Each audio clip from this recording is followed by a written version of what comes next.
and welcome back to another additional video about the Blake Lively and Justin Baldoni stuff.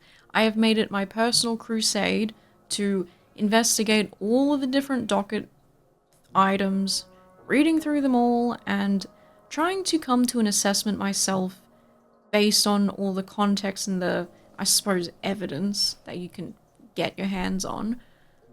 But also keep in mind that it's not wholly encompassing everything that's happened and been talked about. There's actually still quite a few documents that we are not privy to as the public people. So I just wanted to keep that pushed out there. I still haven't come to any concrete decisions about it, I think, 'cause I'm not done yet. There's still quite a few things left to talk about, and it just keeps piling on because I keep reading stuff and going, oh wow, that's actually kind of an interesting thing. So, where we left off last time, we were kind of in the middle of the HR section. Now, this is one of the more drier and boring, I guess, parts, but it's kind of like technically important to understand. And I believe I can summarize it pretty well. However, I do have a snippet here that we haven't gone over, so let's just jump right into it. Okay, so touching back onto the fat shaming stuff, I feel like some people didn't really watch the whole video, the last video, because I think that there's a lot of incendiary conversation around this, and it's like, fair enough. I think a lot of people are in their parties, they're having their team sports. And for me personally, I didn't have anything to really say about the fat shaming thing other than it seemed like, it didn't seem to me like there was anything that explicitly, I don't know, like, offensive, but I mean, it's like, that's coming from me, what I think. I mean, I'm not Blake Lively. If she took offense to that, you know, I feel like fair dinkum, but at the same time, I don't really know if it was fat shaming per se. So we have in the court document that I expertly didn't list which one it was. It says, as a producer of a movie in which the lead actor has to lift the lead actress, did you find anything offensive about Mr. Baldoni trying to find out how much she weighed? Blake. This might be Alex Sak's deposition, actually. So the witness says, I don't know that I find it offensive. I understand it on a practical level. But yeah, this is Alex Saks. She was a woman who had just had a baby and was clearly uncomfortable with her body and her weight, so it was more of an insensitive, stupid question that maybe we could have gotten the answer another way, which is exactly what I said without even reading that. This is what I added on afterwards, after I did the video last week. So, kind of interesting. Me and Saks had like the same opinion, and I didn't even know that was her opinion. So yeah, just jumping off what we said from the last video about fat shaming, supposedly, Alex Saks gives her thoughts about it, and again, pretty much in line with what I thought. Blake had just given birth, she was obviously feeling insecure. I don't know what woman doesn't feel insecure after giving birth, and also being in the middle of breastfeeding and stuff. There were even text messages between Blake and Baldoni where she asked for extra time to get in shape before doing the intimate scenes, so she could look her best and be her best, I guess. And so I don't really believe that Baldoni didn't understand that she was feeling insecure. So that is perhaps why he asked the trainer instead of her, I reckon. But again, I'm sure if he was I'm sure there could have been another way to do it and go about it. But like I said in the last video, I don't know if it's as serious as Blake kind of made it out to be. And even then, I'm not really sure if Blake even made it that big. I guess she did, because Baldoni in his deposition said that after the whole fat shaming thing, he was sat down by people to like talk about it and be like, hey, you know, like, we're not doing this anymore. I think Ryan Reynolds was there too, I believe, according to his deposition from my memory, so not really sure about that one, but yeah, that is kind of interesting to think about. Yeah, again, like, does it warrant that? I don't think so. I think if we're all mature adults here, Blake could have easily just been like, hey, you know, like, I'm feeling pretty... I'm sure she was probably going through a lot of emotions, though, hearing that, to be honest, so I can't really speculate too much on what happened there. And then we have... I don't know why this is in this section, but I have Baldoni's take on toxic masculinity. So this is what Baldoni said. As I wrote about, I think that the phrase toxic masculinity was inherently divisive. I believed it became political, and a lot of men felt attacked by the use of the word. And I didn't feel that it made any sense to use a term that would immediately make men defensive. Yeah. Especially because those were the very men that I wanted to reach. And I also don't believe that masculinity is inherently toxic. I never have. I was very proud to be a man. I never felt like I needed to apologize for being a man, and I know that was something that was going around a lot with the phrase toxic masculinity. And that said, there were a lot of people that maybe kind of lumped in this idea that because I was doing a podcast and writing a book about masculinity, that I was saying that masculinity was trails off there. Right. So my initial thoughts on this was I was of the opinion that Baldoni's take on toxic masculinity kind of dumb. I think I understand though where he's coming from when he talks about like, oh, men are already kind of defensive when they hear that and they probably roll their eyes and they just stop listening, right? And I've not admitted to, but I acknowledged that in my videos a few times. Like, there's things that I might bring up that I know people are gonna roll their eyes, they're gonna stop listening, and they're just gonna switch off mentally. And I think that is a problem, but I also think that if you're the kind of person who just hears something and then just like, you just stop, you're like, I'm not listening to you anymore. I feel like you need to just maybe give us a chance to say what we want to say and actually listen to it with earnest and wanting to maybe learn and grow. You know, it's not like we're all worm tongue here and just everything that like I say is like poison to your ears and it's gonna make you get like brainwashed or something. Like it's not like that. It's merely just I'm sharing my opinion like I did in the last video about using the word female and how the way that is used is used in a completely different type of way than the male word, male, and how I felt about that. And I feel like a lot of people didn't really understand what I was trying to say. Again, I think it comes down to that thing where you say a specific keyword and instead of people being activated like it's like they're one of those sleeper agents, it's like they're activated to literally go to sleep and stop hearing what you're saying. So in saying all of that, I don't know where I was going with that. But I think I can kind of agree with him there with all of that. But at the same time, I said this in the last video, the previous one, I don't think Justin Baldoni reaches the people he's saying he's trying to reach. I don't think so.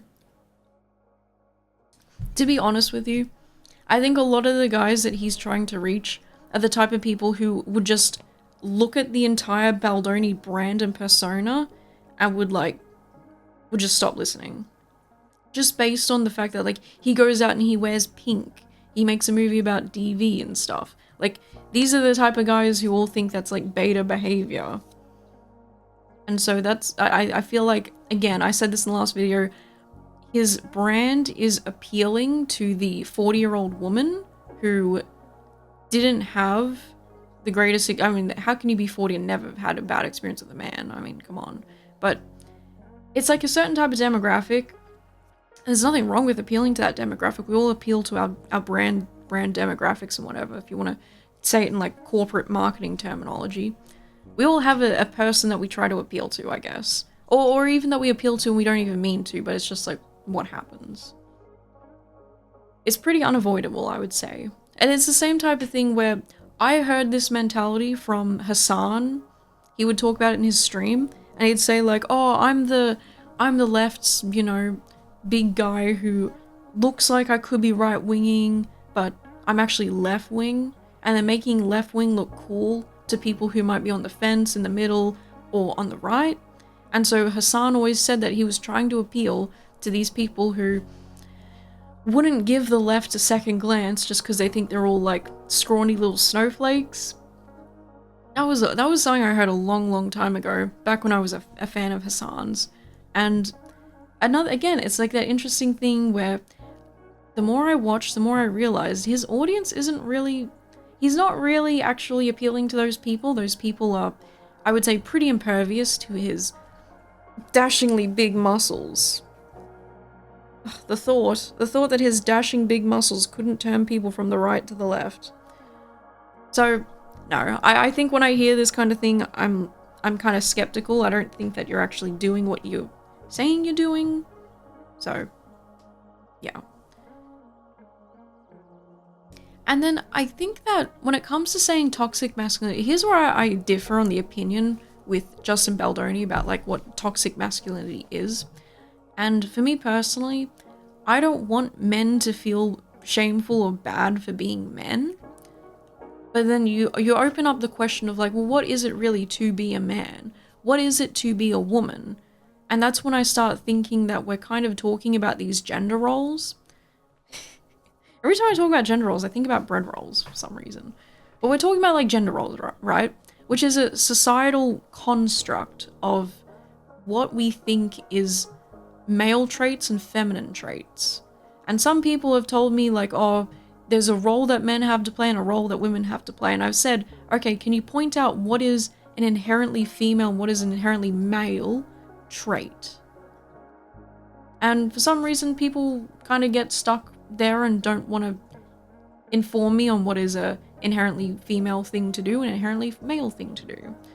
And so what my mind usually goes for, because if you can't define to me these terms, then okay, I guess I'm gonna have to define it for myself. So what's an inherently male thing to do? I'm gonna guess people say fighting, going to war, defending your family. So everything I'm kind of thinking of is like something to do with violence. Okay, great. What's a woman's role to play in society? My mind goes to, okay, child rearing, looking after the kids, teaching the kids about how to be empathetic and have feelings. And then the man's role to play with kids is to teach them to be strong and tough. If they're sons, men don't cry. Why would men cry? Men are like built to not cry, right? Never mind, we all have the same physiology with tear ducts. So that's kind of what I'm getting at when it comes to like toxic masculinity. I think in a way, what happens with all of these political things, especially about the gender wars and stuff, is that I think eventually terms kind of get like blown out of maybe proportion, or at least they start getting used in a way where we lose the meaning of what the original thing was, if that makes sense. And I think that because social media is available to a whole breadth of different people, including like younger kids, you know, younger kids are online talking about what their understanding of toxic masculinity is, and it probably isn't what I would say is the correct definition of it. I mean, even for me personally, I have my own feeling on what toxic masculinity is. And is there like a toxic femininity? I think definitely there is. So my definition of toxic masculinity would just be, I believe that men shouldn't be put into a box where, you know, emotions are considered like a female thing, because we're talking about in like sort of a more like clinical terminology, I guess, because emotions are psychologically and physiologically the same for both genders. Men have tear ducts because they have a purpose. Emotions have a purpose, and they should not be seen as like one is inherently more of like the other gender or not, because then that opens a lot of different issues. And we have issues where women who are very angry, women who are causing, you know, their own domestic violence, as in like they're perpetrating it, not like they deserve it, Jesus Christ. No, they're perpetrators. When women are perpetrators of domestic violence, it's seen as a thing where it's like, well, a man wouldn't have that happen to him because he's like a big strong guy, and women are like soft little frail like little things. Women don't do that. Yeah, so like that's not real. And it's the same thing that happens with you know, boys in school who are raped by their teachers, and when it's a female teacher perpetrating that, it is every single time presented in the media as if the little boy has a relationship with that teacher, or that it's described as the little boy had sex with the teacher. But then when you look at the way it's written for women or girls who are in school and get raped by their teacher, that is written in the media as girl, you know, gets raped. I mean, you even see like the way that the wording is in the media with the Epstein stuff and how they keep wording it that women were victims, and it's like, no, it's not just really, like, I'm sure women were victims, but there are girls, little children, I think even babies, but the media is not saying it like that, and that's where like the naming of things I think matters. And it is a shame that toxic masculinity got this bad rap for being like something where you just roll your eyes and you're like imagining the person who's saying it is like one of those Tumblr, like, you know, the picture of like the blue hair girl. Everyone hears that and they think like, they imagine that picture and they think they already have a preconceived notion about it. They're like, I'm not listening anymore. I don't care. And I think that's kind of damaging to the conversation, because I think we should be having conversations about this. I think that I don't understand why we can't just interact with the conversation rather than being so fixated on like the tag itself. I don't even know what else we would call it. I mean, I think people start moving away from toxic masculinity to then talking about like the patriarchy. And then again, it's turned into this thing where it's like, oh, the patriarchy, you know, yada yada. But the core of like the points from my perspective is that we just want men to be able to maybe not go to war if they don't want to. You know, men are the first in line to be drafted in a lot of places. Maybe it shouldn't be like that. Maybe like, you know, guys should be able to have a choice with that. I mean, I'm not saying it's like, especially in like my country, I don't think it's like that, but in some countries it kind of is. You know, you think about, I mean, some countries it's like men and women both go, which is like, okay, cool. And that's probably not even the best example of that. It's like, I think it's so damaging to grow up in a family and have the father be cold and distant because they were taught that that's what it's like to be a man. That's what it means. And so I feel like when Justin Baldoni says that he's proud to be a man, you know, I want to know, what does he consider it to be a man? What does that look like? What does that look like that is inherently male that isn't just also applicable to women? You know, if you say being a man is asking for consent and like ensuring that like your partner has, you know, consented to doing stuff with you and stuff. Well, that kind of applies to women too. Like, why? Well, that's not just a man thing. That's a people thing. We all should be looking for that. You know, like what pointers could there be where it's like this is like a man thing? Like I think about, you know, my partner. He is really good with power tools. He builds stuff. It's very impressive. I think it's so cool. He can change like, you know, tires on cars and stuff. He does it all the time. And I think, whoa, that's so cool, but I don't think that should be an inherently man thing to do. I don't think having a dick and balls makes you just better at that. And I think that it'd be nice if more women were taught by their fathers to do that stuff. But it's kind of this thing where I think we're growing out of it as a society, but where the dad like teaches the son how to do the things that his father taught him. And it's like, that is great, and I think that should be like something you can do, but I also wish more dads were going around and teaching their daughters how to do this as well, because then you get like your daughters fawning over guys who are like, yeah, I can change a tire. Like this girl here. Oh my god, he can change a tire. Yeah, nothing a YouTube video can't teach. But do you know what I mean? There's nothing like inherently masculine. The only thing that's masculine inherently with that is that as a society we seem to have all agreed that it's a man's job to do that. And I think that even as women, we need to be perhaps a little bit less flippant about saying like, oh, that's a man's job, I'm just a girl. Because I think that I'm not gonna be like that one of those people who's like, we're setting ourselves back in feminism and oh my god, we're gonna go back to the fucking, we're gonna be ballerina farms all over the place with all of us. That chick who has like 9 kids and then wasn't able to follow her dreams to be a ballerina because she got married and had 9 kids. She's having a 9th baby, by the way. Apparently. Anyway. So that's why I think that even women are kind of doing it too. And this isn't like a whole thing about where it's just like, it's just men. Like, I don't want to be the type of person who's just like, men! Because I don't think like that. I think that if we're going to talk about toxic femininity, geez, I mean, how much time do you have? I feel like it's not talked about quite as much. So I'm not really sure what I would consider to be a toxic feminine trait. I mean, yeah, I feel like I couldn't really pinpoint anything from my mind. The first thing that comes to my mind is stuff to do with like beauty, but again, a lot of stuff to do with beauty is expectations that, you know, women have a certain type of hair length, women have a certain type of or amount of makeup that they should wear when socially interacting. And if you don't wear makeup, then people start saying like, you look tired and stuff. You look bad. Are you sick? Are you hungover? Like that kind of stuff. But then it's like, that's not really a toxic feminine thing to do.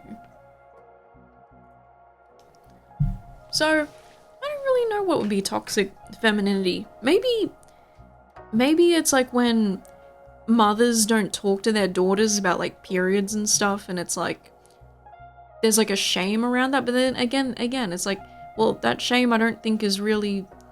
Actually, you know what? That shame could be brought down from their parents being, you know, bringing that shame on them. Like, it could be a generational toxic woman thing to do, but then it's like, well, where does that shame come from? You know, where does the shame around periods come from? I think it can be traced back to men. So, I'm sorry guys, but I feel like I can't think of anything that's toxically feminine at the moment. You know what, let's look it up. Toxic femininity. Is it test? Let's see what the definition is. Oh my god, Healthline? Healthline has something on toxic femininity? Oh, okay. Let's see this.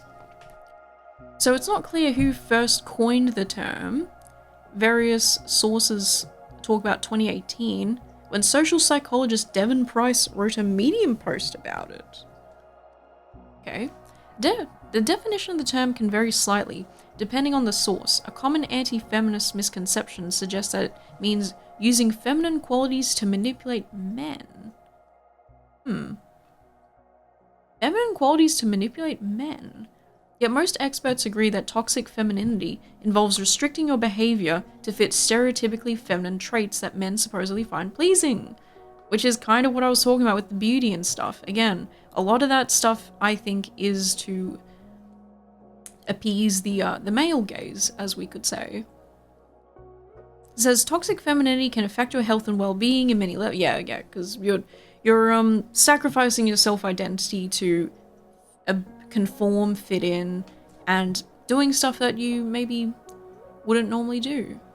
So both toxic masculinity and femininity are unhealthy as they pressure individuals to fit a mold rather than strive to live and relate to others authentically as their highest and best selves.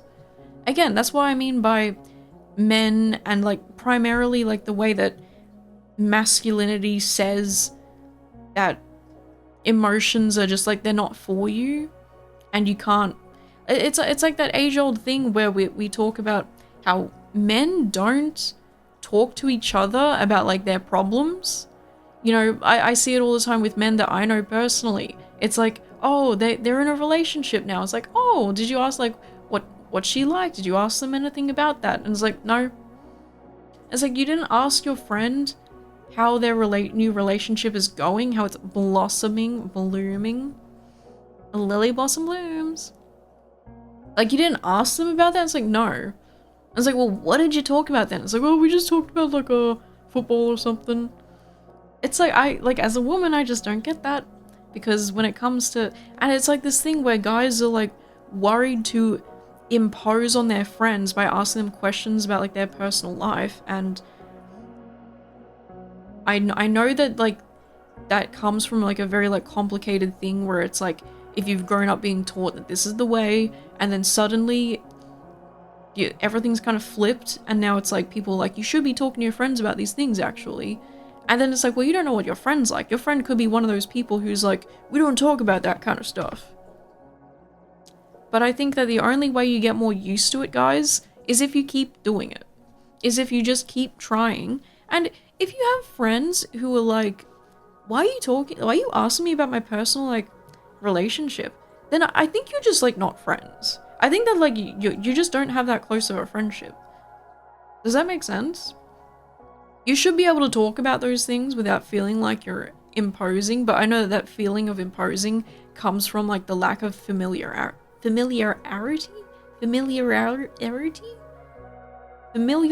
familial relationship, whatever. Okay, so what does toxic femininity look like? Toxic femininity can describe any instance when women are either explicitly told to conform to traditional stereotypes or attempt to align with those stereotypes themselves, according to licensed therapist Megan Rice. Megan notes that while toxic femininity stems from society's rigid molds, individual people reinforce it all the time. It often happens as a subconscious effort to find value or feel accepted in a patriarchal society. They said the P word. Everyone close your ears, stop listening, close the window, turn off your computer, turn off your phone. We cannot continue. So at its core, it's an internalization of misogynistic values and power structures. Did we go off the rails with this already? Okay, whatever. Going on to explain that toxic femininity is based on the following stereotypically feminine traits. So passiveness, selflessness and nurturance, compliance, submissiveness and docility, cooperation, sensitivity, politeness, empathy and compassion, home and family-oriented values. Wow, I kind of cooked with that and I didn't even know that. So to be clear, there's nothing wrong with having any of these traits. They only become toxic when you feel forced to express them or exaggerate them while suppressing your own needs. So it can show up in pretty much any environment: school, home, work, in the media. Yeah, so okay, that's kind of interesting to think about. And again, politeness, that is something that was taught to me, is that, you know, to be a woman, you know, you have to be polite, you have to sit a certain way, talk a certain way. You're taught a lot of, I would say, social skills when you're a woman. And I think, like, as a man, I think a lot of men are unfortunately coddled by their mothers a little bit, where it's like, oh, you don't need to, like, tell them all that stuff because they're your baby. I don't understand what this dynamic is with women and, like, daughters and mothers, where mothers have to teach the daughters, you know, you have to do the laundry, you have to do the dishes, you have to, you know, talk like a woman, dress nicely. I can't I can remember so many times where I was told that I wasn't dressing ladylike or I wasn't dressing nice enough. But then my brother didn't get the same treatment where it was like, you need to dress nicer. It was very, very rarely. It was like, the only time that was really called for, I guess, was, you know, formal events. And even then, that happened like maybe once or twice from my memory. Whereas for me, it was like an everyday type of thing. I don't know.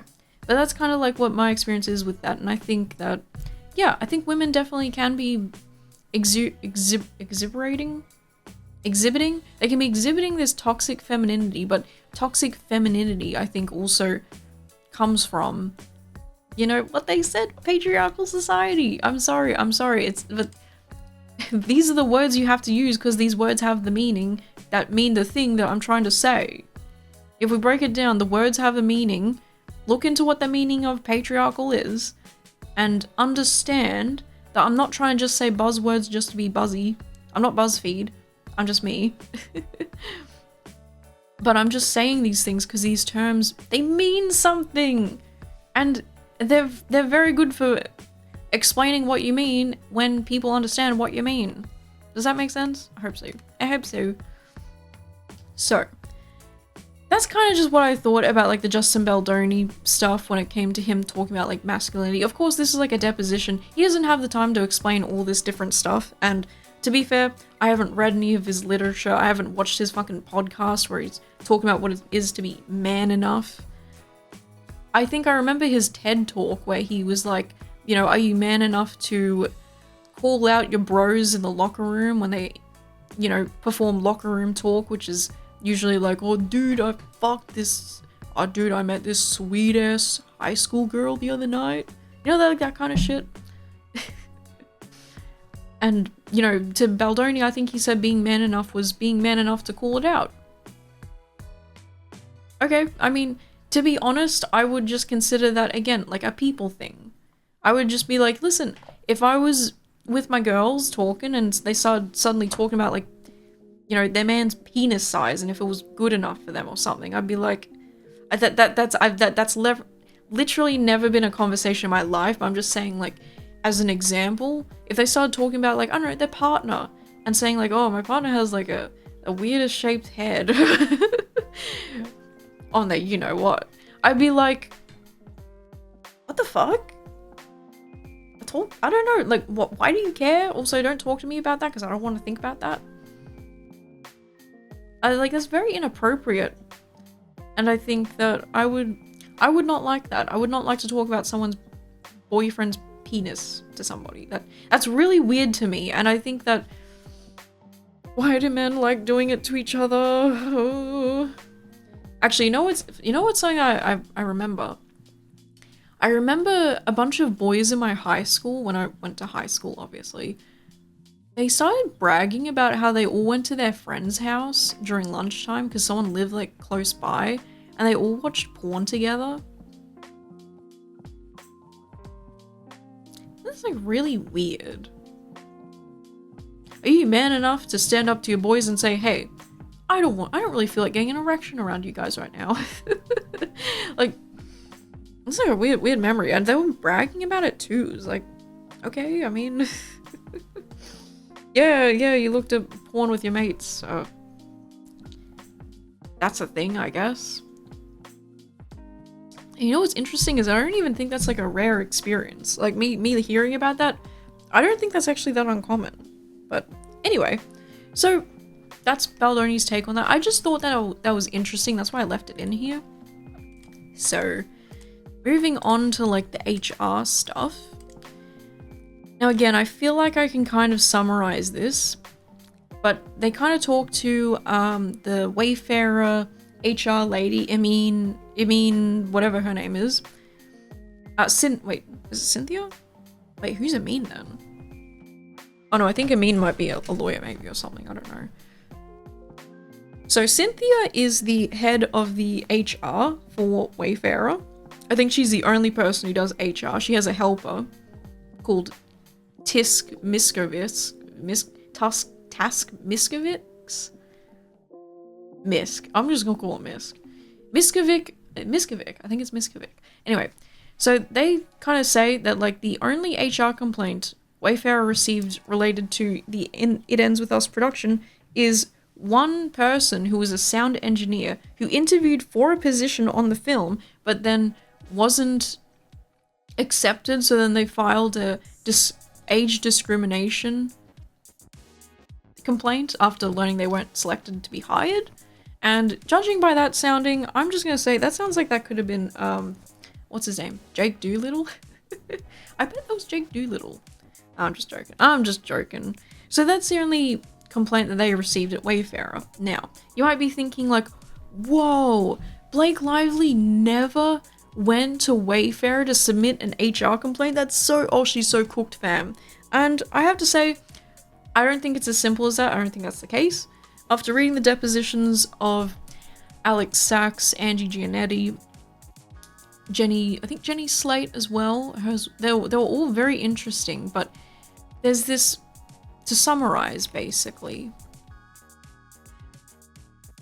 when Blake Lively initially sort of brought her complaints, and when they were going through the strike of SAG-AFTRA, Blake Lively had told her lawyer to say that she is willing to forego a more formal HR process in favor of everyone returning to work and finishing the film, as long as the set is safe moving forward. Now, so this was in between filming, there's a stage 1 of filming and stage 2 when we're talking about It Ends With Us.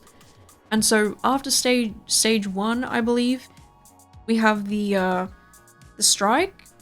Blake sends in the letter of all the complaints, like the 17-point list of infamously, the agreement, and she sent that, or her lawyers sent that, as like a sign of like, if you can sign this and tell me that like you're fine with all of this being like, you know, acceptable, then we can resume filming and then also not have to do a formal HR process.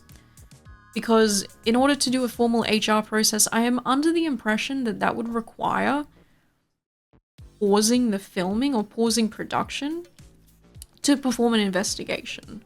Because I don't think they could continue production if there was an ongoing investigation regarding like sexual harassment and stuff like that.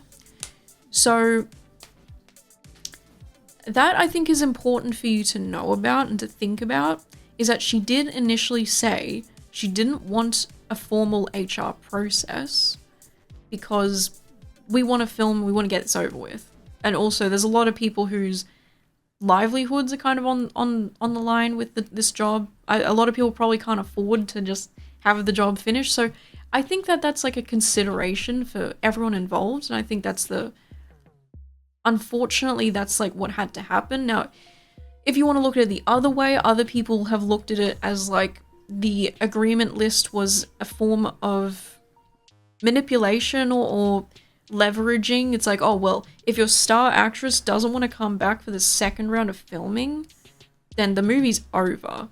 But then you have to think like, well, would she be breaching contract? Well, if she has a reason to fear for her like safety, well-being, concerns over like sexual harassment, you could probably argue that it wouldn't really be violating her contract if she decided to leave.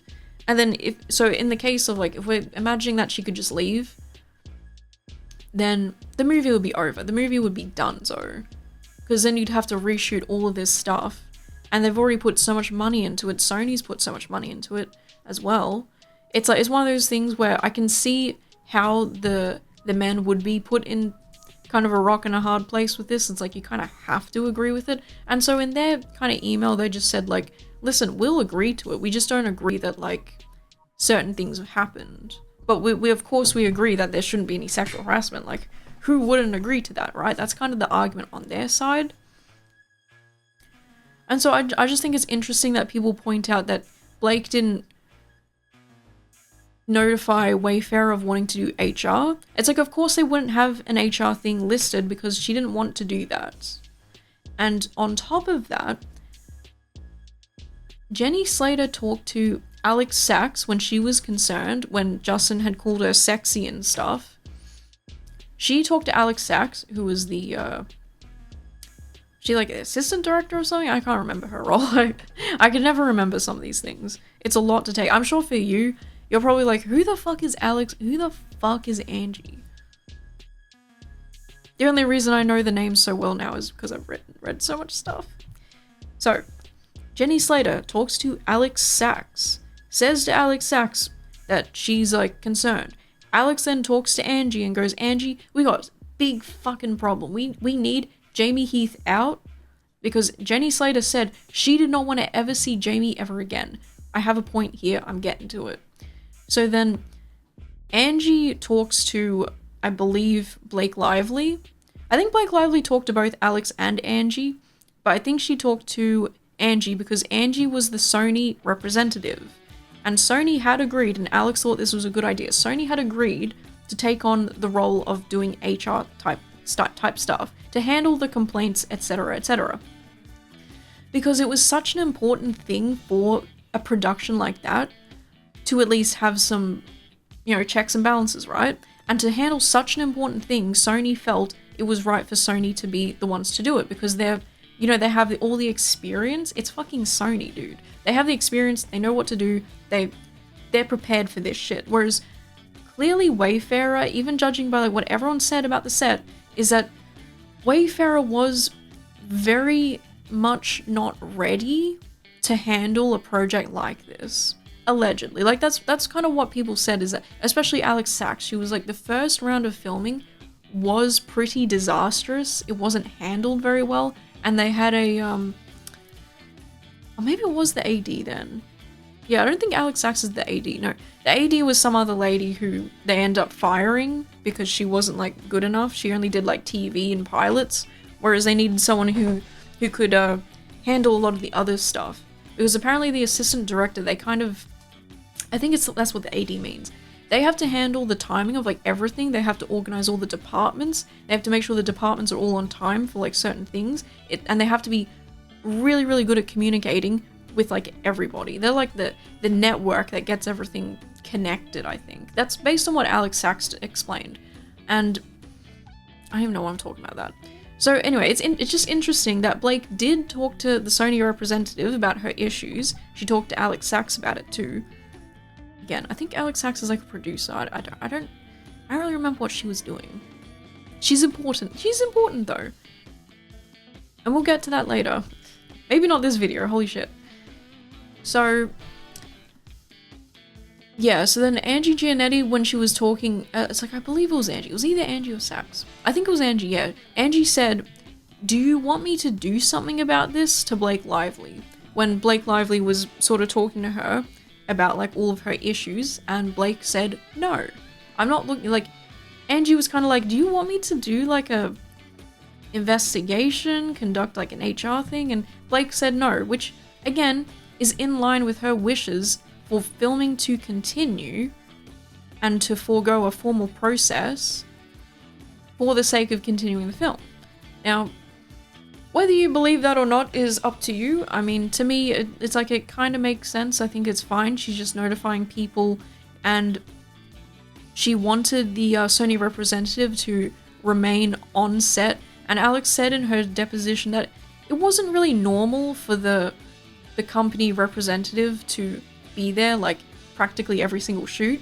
At first, I think Angie was there like a few times, but like not that much. And then afterwards, in the second round of filming, she was there like pretty much every single day, because Blake had asked her to be there for her well-being, I guess, or to have like someone there who's not part of Wayfarer.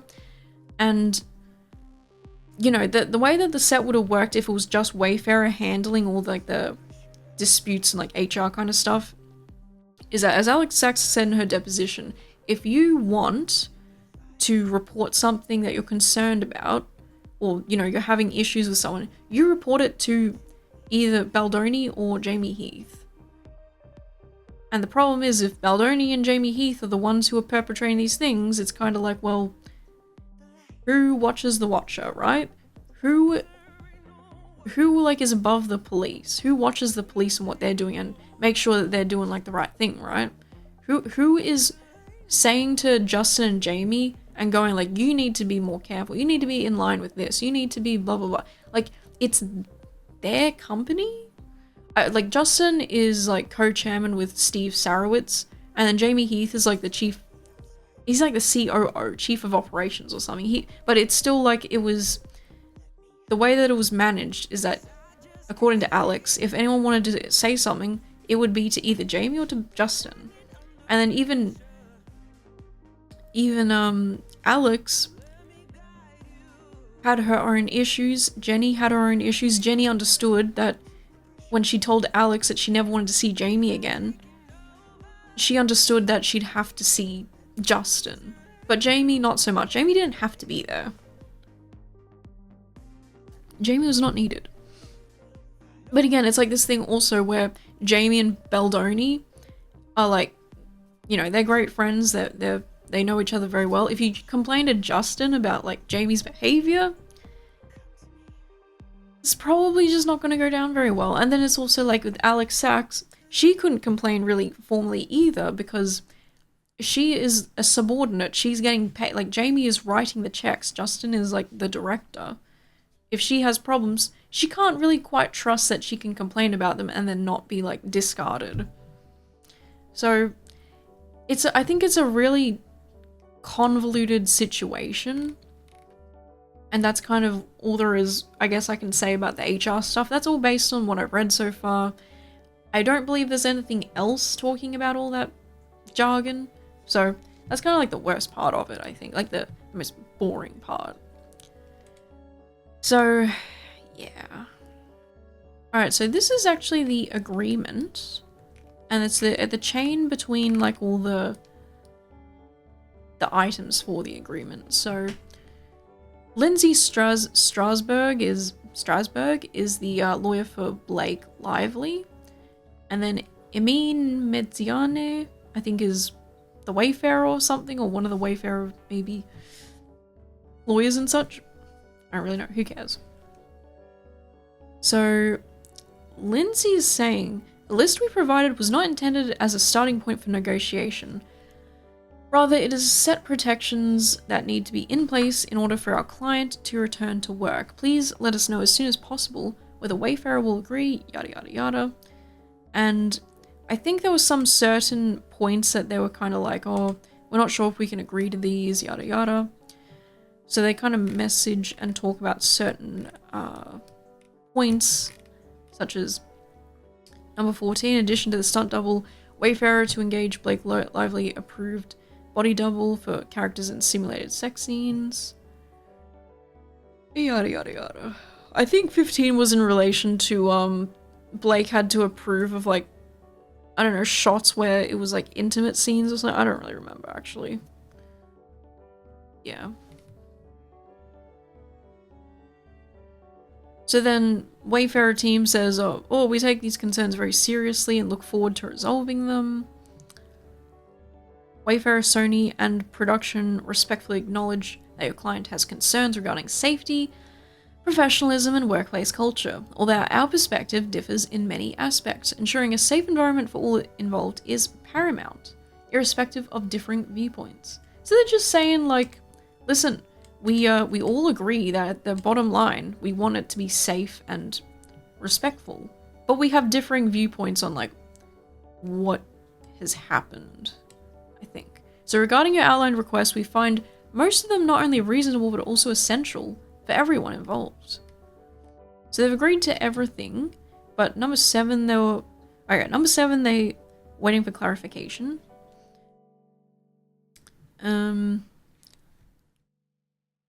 Right. 11. Agreed without the mutual approval. Ange Giannetti from Sony has agreed to be present throughout most of the shoot. There may be times where she cannot be present though. So again, that's like why she'll delegate another rep from Sony to fill in. And number 12, they couldn't agree to because the request poses significant challenges for both Sony and Wayfarer due to the financial, temporal, and contractual implications. We believe that the inclusion of number 1, intimacy coordinator, and number 8, professional representative, and 11, Sony's representative, and 13, empowering any existing third-party producer, adequately addresses the concerns raised and demonstrates our commitment to continuing upon these standards moving forward. Yeah. And then they were talking, I think number 15 talks about like young Lily, but they were kind of like, well, young Lily has already been filmed, so they had a pre-existing nudity writer, so there's not really much you can say about that. You can't really change the past, I guess. Anyway, I guess like maybe you don't remember the agreement. I certainly don't remember it too much. Okay, here's the agreement. Again, I don't think I need to really go over this because the agreement has been out for a very long time and people have already sort of talked about it at length, I would say, and I didn't really have any particular notes for it. It kind of just is what it is. An intimacy quarter must be present all times. And when they're referring to artists, they're referring to Blake. Yeah, okay. Any and all rehearsal, filming, reviewing of video playback or dailies with any scene involving simulated sex, nudity, or partial nudity shall be restricted to those persons with essential business reasons for being present. Again, that kind of reminds me of when Blake was talking about how they were filming the birthing scene and that it was like an open set and like it was meant to be like, it should be like closed professionally, but it was like a madhouse apparently. That could be what she's talking about there. No spontaneous improvising of scenes involving intimate sexual physical touching, etc. Like, so again, this goes back to when there was talks about how kisses and such were improvised on the spot and that Blake wasn't really like, that's apparently not like a professional thing to do. And like if improvisations kind of happen, usually how it's handled is you go like to the director like, hey, I think we should do this thing. I really feel like my character would do this, yada yada. And you talk to like the other person involved and you kind of go like, oh, should we do this? And it's like an agreement between all the parties. Whereas what we saw on video was Justin kind of going like, oh, you know, like maybe I'll like, kiss your neck or something. I don't remember the video too much though. Let's find it. Okay, Miss Lively's complaint alleges that during a scene, Mr. Baldoni and Miss Lively were filming for a slow dance montage. Oh, this is from Brian Friedman. Mr. Baldoni was behaving inappropriately. The following videos captured clearly refute Miss Lively's characterization of his behavior. The scene in question was designed to show the two characters falling in love, longing to be close to one another. Both actors are clearly behaving well within the scope of the scene and with mutual respect and professionalism. These are all 3 takes filmed of the sequence. Okay, let's see this. Because I want to see this. I've seen it a few times, I think, but I don't know if I've seen it in like its entirety. Is it gonna... Okay. Oh yeah, they even have the script part of it. Okay. I felt it there. Yeah. Oh, I see it. Yeah, that's all they're supposed to do. Okay, ready, everyone? Wants to communicate. Okay, you're at the bar, something's on the screen. You And turn can you give us a couple cues of like this score? Just so everyone else around us is having a moment. But is it as rambunctious as it was earlier on? No, it's never gonna be because we're in slow-mo, but just they're watching, you know, Yes. people are watching games. We see some, you know, just some hands and things like that. Yeah, thank you. Okay, ready, and everybody good? And playback. Okay, hello. The audio was claimed, so I'm going to read to you what they're saying, the subtitles. So, AD says background, and camera. There's a pause, panning over to the lovely couple. Blake Lively says, I think we have to back up. We're not at our marks, and I think light is behind you a little bit. Justin says, actually, I think the light is a little better when it's behind me. And she's like, okay, when I block it. Sensual. So he's, yep, getting all up in there in her ear. AD says, they score! The audience goes crazy. Blake Lively laughs. They're having a tender moment. They almost go for the kiss. Oh, and they score! Yeah! I'm sure the music was very nice. Okay, AD says something to someone. Say, can you go back, please? Who cares? Literally, who cares? And that's the first scene. This is so corny. my reaction is like, ew, this is so corny. Okay, so for this next bit, they scored again. Woohoo, yay. Justin's getting all up in there as usual. She's got her arm around his neck. It's lovely. It's sensual. She says, I think we should be talking. I think it's more like romantic if we're like... Right, so he's like, I want to just film us just like, you know, being like physically intimate, and she's like, we should just talk, you know, like let's have it be like that we're kind of we're connecting on like a more intellectual basis and instead of like a physical one. And so I just have to say, given like the previous videos we've done where Baldoni talked a lot about how this had to be like an R-rated movie. It's R-rated, you know, it has to, like, the sex has to be like on fire, dude. Again, I can't express how crazy it is to me that this guy was like, I'm gonna be the director, I'm gonna write it, I'm gonna act in it, and also the sex scenes have to be mad good. I don't know, man. I just find that just so funny to me. Yeah, it's like even the author of the book didn't even think the movie, like the book was that like sexual.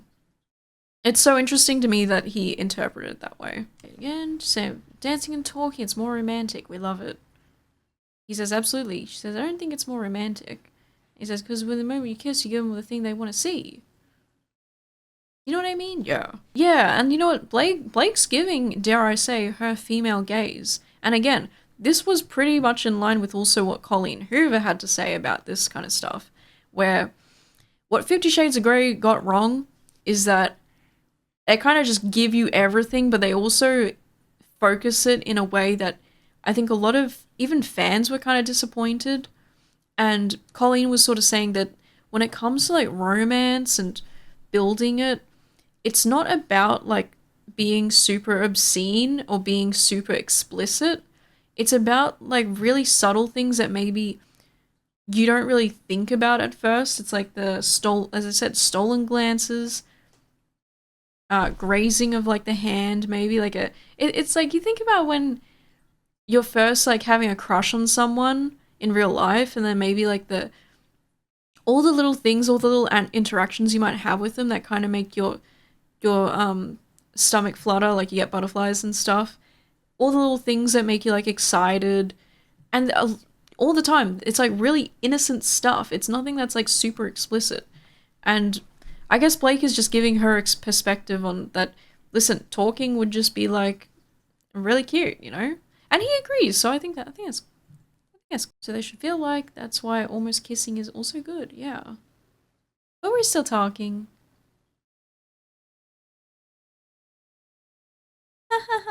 She laughs. He says, "Oh, watch out, watch out. Hey, director says the score again. Percy's drinking our stuff." Both laugh. You can butt in if you want. Yeah, you wanna? No. Ha ha ha ha. Everyone's laughing. I don't know what I'm doing here. Everyone's laughing. They're just making jokes. It's really... Assistant Director, Sebastian, cross back. Everyone's talking so fast. Assistant Director, Ryan, cross again, where you were. What? That was so awkward. Wait, what? Hold on, I'm gonna mute it for a second. Go back. Alright. So he's looking at her, he looks down at her neck. Okay. Let's go. Alright. You see that? Her hand? Oh shit, I unmuted it. Her hand, she's like kind of like still trying to put her hand on it. And then watch her hand. And then he moves away to move her hair out of the way. Going in for seemingly a kiss. She moves her head out of the way, which could be seen as like, you know, she's not getting in the way of the moment. And then he decides not to do anything with it. And she kind of looks like... Yeah.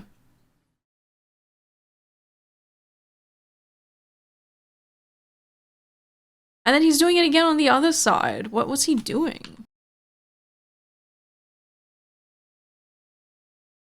It's like, yeah, I could feel like...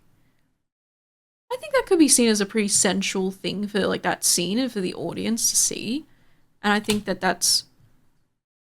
I don't know, fine. But then I guess the argument is like, well, were a lot of these actions already choreographed? And that's kind of the issue with like the intimacy and stuff. Okay, this is gonna have to be the last thing we talk. Alright, so here we go, the music's still going. It is a really nice song. It's such a shame it got claimed, but hey, I'm here to now narrate over it. I said, oh, do another fucking twirl. They do so many fucking twirls in this scene, my god. And he laughs it off like, it's almost like she's twirling to get around like the intimacy. Oh, he says, can we do another score? Can we do another score? A couple scores? Assistant director goes, yeah. He says, well, we're great. And they score, the assistant director says. And she says, talking and no, just got lost. And she's like, I think it's nice to talk. No, I think it's more romantic. He's like, yeah. And she's like, yeah. Because then you're like, what are they saying? Well, we have no issue talking most of the time. Yeah, and you're like, what are they saying? Oh, they'll never know in slow motion. I must know what they're saying. They're never gonna find out. Uh-huh. God. Yeah, like, I think that's nice for, like, the talking. I don't know if it's really like that. Like, oh, they're in slow motion. No. Yeah, I think it's, like, a cute thing where it's, like, it's like, kind of just between them. You know, I like that. I like that idea. I think that's... I don't remember what it's like in the movie, because I watched the movie ages ago, but... Yeah, I don't mind that. Back at it. I know you and Ryan talk all the time. Oh my gosh, we don't shut up. Emily and I, we like have these moments where... You're just staring for 10, literally like we've done it for 5 minutes. It's like you would find it terrifying. It's literally, we'd look at each other, yeah, I'd be like, oh no, I found a sociopath. And then time stops. Okay, that's pretty funny. I mean, oh god, I mean, it's such a shame that this whole situation turned out to be like so bad, because they probably could have had a nice time doing this movie and stuff, but it just didn't work out that way. You know, it makes me kind of sad to think about, actually, that it kind of turned out really in, like, bad, like, strife and stuff. Yeah. It makes me kind of sad to think about. And so he's saying that she'd find it terrifying because only her and Ryan talk a lot. They never shut up with each other. Okay. Yeah, I mean, listen, I'm not gonna comment on what him and Emily do. If they like to stare into each other's eyes for, like, hours on end, it's like, go ahead. I don't really care. I don't care, like, either way. If that's what's good for their relationship, both these people, fine. Okay, we just look at each other, yeah, be like, oh, I found a sociopath. keep talking, and then time stops. Yeah, it's like it's been from us from the beginning. Or like, oh my god, there's not enough time in the day to talk. Oh yeah, I think that. Yeah, I know. Oh my god, I forgot to tell you something else. I think that's cute. You guys are really cute. I think it's more than cute. They won the Stanley Cup. I think it's more than cute. Again, like that's such like this whole interaction though is so weird. It's like it's so bizarre to see two actors really acting out like pretending to be in love, and then they're having like this, I would say, thinly veiled like contentious conversation where it's like he's saying you'd be freaked out if you had to do a staring contest or like, if you had to stare into your partner's eyes without fucking shutting the fuck up. And then she's like, oh, someone was staring into my eyes. I think they're a fucking sociopath. They want to fucking kill me. And then he's like, you and Ryan, really cute together. And she's like, we're more than cute. Like, this conversation is just so weird. And that's what makes this case so interesting is we get to see behind we get to peel back the curtain a little bit. And it makes it so juicy. But at the end of the day, we have to remember it's some serious allegations on the line. So it's not all about jokes and being silly. I guess at the end of the day, I just find the silliness and stuff too often. But I also think we don't have to be super serious about everything all the time. And besides, we're still going through everything, so we'll... Yeah, I think I finished some more of like Jamie. Jamie did like a second deposition or second testimony. I read some of that yesterday, and I can't... There's some sections of this document that I cannot wait to get to, but we've already gone over an hour, so we have to finish this video. I think it's amazing. Yeah. I was like, yeah. Then let's just do one more like super close. Yeah. You guys frame up in the Sebastian on you, just zip. Or just like our lips are right next to each other. Yeah, see, like that is him improvising, and I don't know if there's an intimacy coordinator here who they've kind of done it with, and he also hasn't really gone like, hey Blake, let's do this. She's already said, I want to just talk, and he's saying, I want our fucking lips to just fucking be close, grazing together. So what do? But I think it should start talking. Okay. Do you know what I mean? Yeah. Yeah. Okay, ready? Still rolling. Don't give it to them. They want it. Don't give it to They them. score. Just keep restraint. Yeah. Score. Just do a little bit of restraint. Ryan, come on back.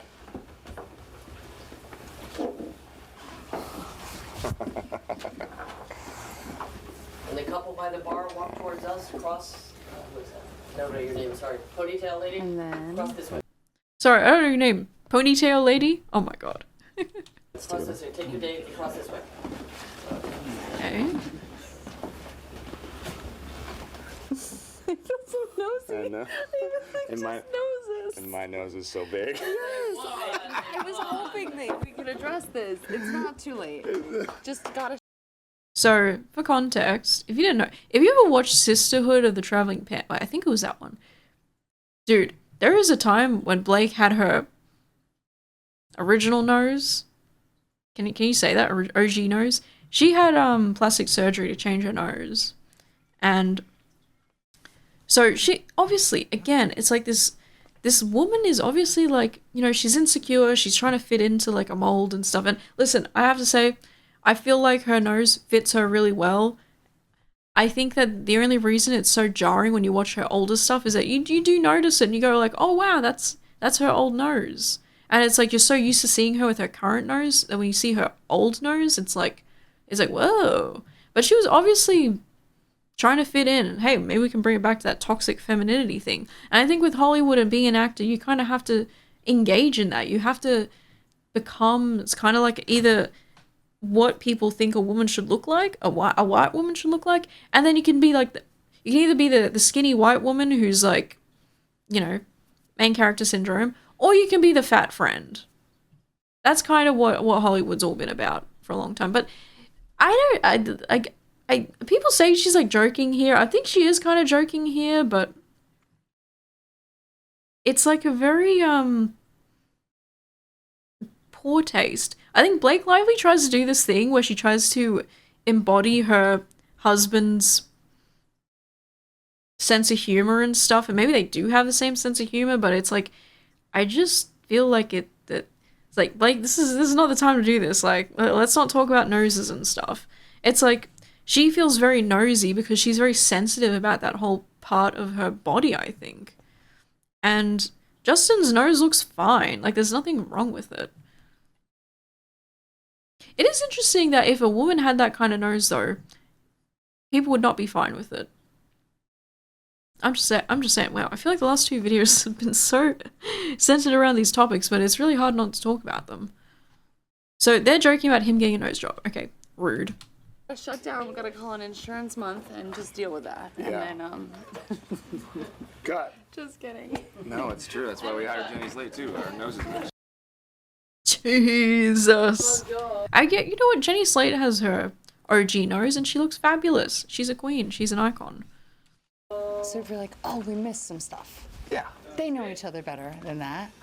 She's not marrying someone she doesn't know with lots of red flags. Do you know what I mean? You're like, oh, okay, there's stuff that we don't know. All of it. Yeah. It feels... Whoa, wait. I need to look at Blake's face Do you know what I mean? there. You're like, oh, okay, there's stuff that we don't know. All of it. Yeah. Okay. Okay, watch her face. Watch her face. She's looking away. What's that? Wow, she really does look like the older version of the younger Lily. That's crazy. I feel like they did a really good job casting those. Anyway. What is that face? She like stares off for like... I can't tell if she's like pointing daggers at someone off set or if she's like screaming for help at someone internally.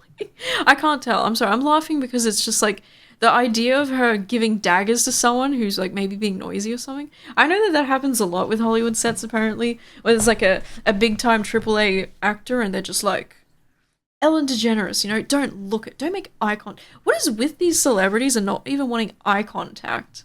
It's so it's just so fucking weird. Look, she looks off. She's probably just concentrating on stuff. Hold on, I'm gonna get you a hat there, cause then I'll take it off. I'll try to kiss you and put it there. Great, yeah, cause I know how you like your hats. Yeah, you know how I like my hats. Off the sticker? Good. Is there a sticker on? No, there's no sticker. And they score. And they score again. They go in for like a little bit of a kissy wissy, but nope. Oh, thanks. Haha. Everyone's laughing. Still holding on tight to one of them lipstick rays, eh, Baldoni? And she nods no. Interesting. You know, I didn't pick that up, actually. They score another. Woo! Interesting that she nods her head no. Am I getting beard on you today? I'm probably getting spray tan on you. Smells good. Well, that's not that. It's my body makeup. Okay, so one of the lawyers that I watched said, he watched this video on his YouTube channel, and he said that in my experience, spray tan does not smell good. I don't know, I just have to say, I feel like spray tan smells good. I actually do like it. I think it does smell nice. But then she's like, oh, it's the body makeup. It's not my spray tan. Yeah, I mean, this whole thing is just, it's like so sensual. It's like, I'm getting beard on you. I'm getting spray tan on you. It's like, our bodies are actually like, come together and we're like getting each other on each other. It's like, it's pretty intimate when you think about it. Okay, music's still going. He's touching her lips with his finger. Hands in hand. Another fucking twirl. And they won! They won! Alright, cut. I think we got plenty of slow motion. Yes, we did! It's gonna be 17-minute reel. Alright. What else is there? Well, I pictured her in like Apple, take one. Emer. very simple stuff, but then not before. I always thought she was. It's her shoes! It's her shoes! Dude, Blake said, make sure you capture my shoes. And that her jeans are tucked into her shoes? Oh yeah, because you gotta show them off. If those jeans weren't tucked in, boy, those shoes would be fucking hidden. Yeah, I mean, I don't understand that obsession with it either, to be honest. We're capturing Baldoni. He's got some fucking sweet-ass fucking kicks, dude. But Blake's? Nah, that's the star of the show. It's so weird. Who cares? And playback and Oh, she's showing off those puppies. Oh my god. Someone figure out how much those shoes cost.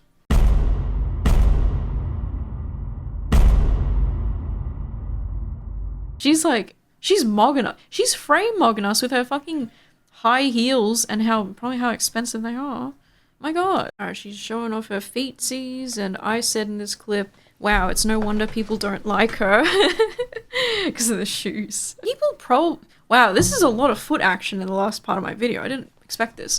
A lot of people probably feel like this wasn't even like their interpretation of what Lily was supposed to be like. And like these high heels and the jeans, it's like, is this really like fitting of like Lily Blossom Bloom's character? It's, you know, I always kind of thought of it myself is that this woman is able to have a shop in New York City that just sells flowers. I feel like she must be like, she must have money, right?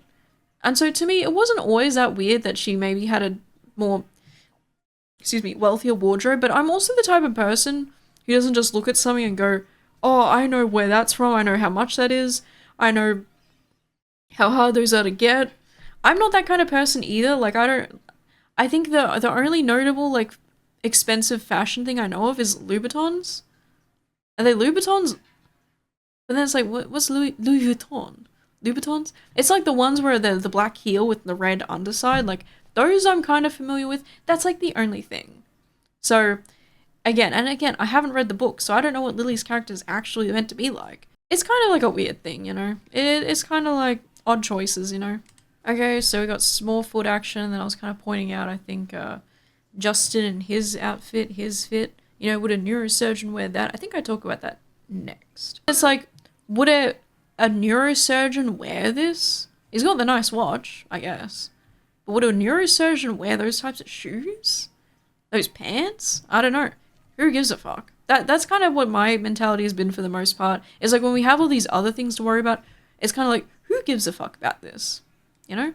And people will say like, oh, well, he's bending the knee to Blake Lively and like what her vision is. And it's like, well, he did say he wanted a feminine perspective. He wanted, you know, to know what a woman thought about all this. You know, he keeps talking about the female gaze, and apparently that's her gaze is, check the feet out. Listen, she has nice feet. I get it. Blake is probably super insecure as a person, and she knows her feet are fucking good. So she's showing off her best assets at the moment. Okay, your feet are beautiful. So then I kind of talk about how she's kind of frame mogging us still with the feet, and that she's, you know, she looks fine. She looks great even. You know, that's what I say next. She looks great. What are we talking about? There's really not much else to say here except they're still looking at the feet, getting in her feetsies, doing a little twirl, hands around her waist with Justin. It's all very sensual, yada yada yada. But this was the end of the video, so there wasn't really much else left to really talk about. It's kind of just filler, I think. Okay, so that's the video basically. That's basically it when it comes to the Baldoni stuff. That's what it is. Man, an hour really goes by when you're ranting about toxic masculinity and femininity. Oh my god. Anyway, so we did talk about the HR stuff. We talked about the agreement. We still have more to go through with the agreement, so we're going to touch on more there. And we have some interesting stuff. I'll just start tease a little bit. We got conversation between Justin and Rainn Wilson. Yes, Dwight from The Office. Dwight from The Office is kind of up in there with Justin, which is nice. And they talk a bit more about the 17-point list and alleged fabrications. And then after we talk about, after we finish off the agreement for next video, we're going to talk about the female gaze. We're finally getting to it. And I'm telling you, this section is rich. This section is rich, rich, rich. So we'll be talking about that. Again, talking about Colleen Hoover. Even Christy Hall, another fucking person, has entered the chat. Christy Hall, person who wrote the movie with Justin. I think she was the writer. And Christy Hall did not have good things to say, or at least Alex Sak's talking about Christy Hall. Not good stuff, and I think Christy Hall might have had a deposition, but I think it was filed under seal. We'll see. But that's kind of it, guys. That's the end of the video today. I hope you could follow my points there. And you know what? I think it's like, I'm not setting out to ruin anyone's fucking life. I'm just here to talk about what I'm seeing and pointing out the things that I'm noticing. But at the same time, it's like, listen, I don't agree with the fat shaming thing, but I also didn't think it was the big burger that it was kind of made out to be. Again, with respect to Blake obviously being like an insecure person, in my opinion, it's just my opinion that I think she's an insecure person. And I think that plays a role in some of the stuff that's come out, but I also think that when we get to some of the later stuff, there is a lot of stuff that I think you do need to be aware of before coming to a conclusion about, you know, Justin's innocence and thinking that he is solely innocent in this. I think there's a lot of really interesting and very concerning stuff up ahead. And, you know, I keep saying, like, yeah, there's things here and there with, like, Blake where I'm just like, okay, whatever. But there aren't many cases where I'm hearing people testify about Baldoni and his behavior. There's not many cases where I'm like, oh, that could have just been Baldoni having, like, an off day. It's like, no, there are things that he has done that people have talked about under oath. So, you know, hopefully they're being honest, right? People have said under oath things about Justin that I find very concerning. And I'm not just saying that to be, like, pro anyone, right? You know, like, I think the conversation around it has mostly been, like, Blake is not a perfect person. She made lots of mistakes. I mean, we have plenty of videos to go over how cringe she's been, how social faux pas, as they say, where she's been very inappropriate. Again, with that nose comment, very inappropriate, definitely steeped in some kind of, like, weird view of things, insecurity. Yeah. But then it's like, you know, was Blake being toxic, was she engaged in toxic femininity by changing her nose shape? I don't know, I definitely think she was conforming to something. Because if she's, like, so insecure about the nose stuff, and she changed her nose to, like, fit in, then, like, yeah, if she's doing it at the behest of, or at least sacrificing her own personal feelings, or maybe she just didn't like her nose, you know?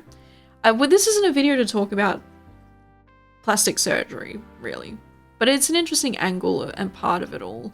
And I think you do see a bit more into, like, when Blake is on set working, and she's not expecting this to be public, it's like, yeah, you're peeling back, like, the surface layer of a person and seeing, like, it's still a professional setting and she's still probably just being, like, not completely herself, but when it comes to what the public eye looks at her and probably sees, like, a woman who's confident and who, like, looks really good and has it all, right? She's a blonde, beautiful white woman who has it all.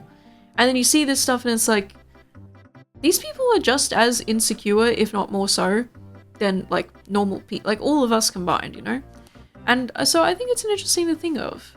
Even if you don't want to talk about all the, like, the other stuff, it's just an interesting journey to go on, and I'm happy to keep doing this journey. This is my crusade, my personal crusade that I've determined I'm gonna see through. So if you're getting tired of these videos, I'm so sorry.